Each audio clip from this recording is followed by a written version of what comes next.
What's up, y'all? Welcome back to The Process. Tonight, I wanted to speak to something that I think a lot of new creators can resonate with, myself included, which is just trying to figure out where to start and what to focus on.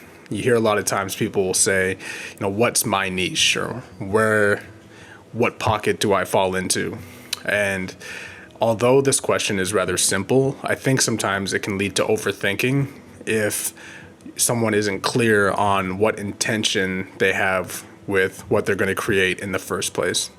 So if you think back, prior to even pressing record on a camera or trying to edit a video, I think it's really worthwhile to sit down and ask yourself, what are you doing with what you're creating? Are you creating to eventually hopefully start a business? Are you creating because you just love to create and make art? Both avenues are fine. It's actually totally fine as well if you want to merge those two things together.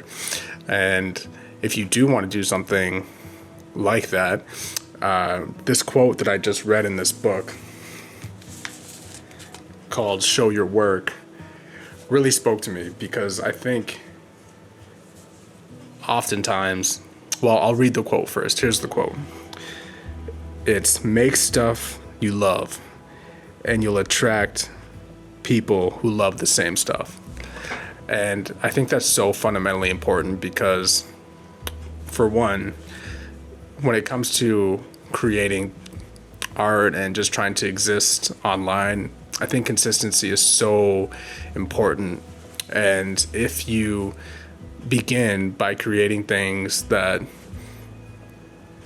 maybe you feel like your audience needs, that typically that's how you would go about solving a problem or starting a business to begin with. But if it doesn't feel intrinsically fulfilling to you, I feel like eventually it'll just feel like it's becoming a chore if you don't actually love it. So that's not a great way to go about starting to create anything. But if you create something that you are just genuinely excited about and interested in, and spend a fair amount of time thinking about and romanticizing over, even if it's something totally quirky like, Legos or model cars, or not to say that those things are quirky, but anything and everything that you just find fascinating, I think that's such a better route to go down in regards to what you want to focus on, and just leaning into and having faith that there are people out there in the world that also love the same things that you love. And ideally, if what you're creating actually fulfills you, you should hopefully be able to create different and specific things that relate to that thing for hopefully days, months, and years on end until you ever decide to stop, right?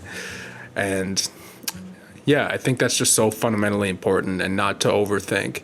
I think all too often when we want to start something, we think, oh, well, where am I going to fit in such a saturated world that is the internet? And the truth is, yeah, the internet is full of people. Like, the world is full of people, right? But something that I've been thinking about lately is that no matter where you are or what city you go to, you'll always find a multitude of different services that are alike to one another. For instance, if you go to a place like New York, you'll probably find a ton of pizza shops, right? And anyone that has or owns a pizza shop in New York is probably fully aware that there are a ton of pizza shops, but feels as if they bring something unique to the table that no one else does, right? Or like barber shops, or really any service, right? You're always going to find competition anywhere, which is not necessarily a bad thing. And I think we fear that sometimes because we want to just sneak into some type of corner or pocket of something that is lucrative and that no one else will really think of. And the reality of it is that there's so many people in the world who love the same things that you love, probably, and are trying to maybe make a living off of that same thing, that you really should just embrace anyone and everyone out there who's also trying to communicate the same things that you love. And if you are trying to set yourself apart, it would make sense to exist within the genre of something that you love, and maybe just get super specific about that one thing that you love about it and build from there. But I say all that to say that there's no reason to overthink what it means to get started.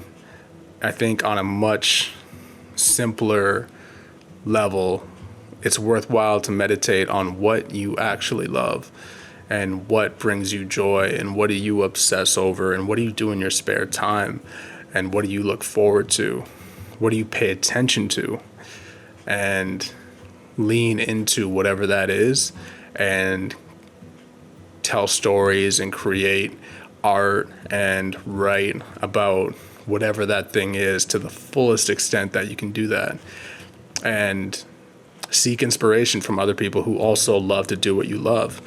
Yeah, I think that's just a great place to start. Not to ramble on too much, but the whole point of this video was just to stress that it's so important to do what you love. And it's okay if there are other people out there in the world that love what you do. Ideally, that's actually what you want, because if you're looking to grow into and find an audience of some sort, hopefully you find a lot of people that also enjoy what you love to enjoy and will buy into what you're communicating to them, even if they are people who you may deem competition. But realistically, the only competition is you competing against yourself, because when it comes to creating, it really is a battle between you and you, sharpening your own sword and disciplining yourself and showing up every day and learning more and developing more and sharing more and teaching more and all those things. So I just wanted to encourage you in that way. Make what you love and you'll find who you love. And that's it. We'll see you in the next one.